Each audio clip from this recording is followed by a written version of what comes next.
Hello everybody and welcome. In this video I'm going to show you how to perform soft reset for your headphones Philips.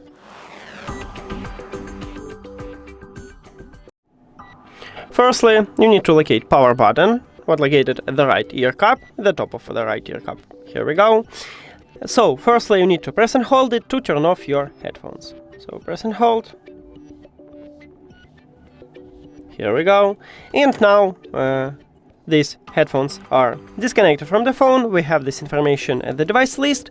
If you have Android, it will move to saved devices. It means that your headphones are disconnected. Then you need to press and hold power button to turn on your headphones. Here we go. And now your headphones will reconnect to your phone, and we have connection. And with this method you can fix a lot of small trouble with your headphones. That's it. Thank you for watching this video. If you found it helpful, please consider subscribing to the channel and leave the like on the video. See you later.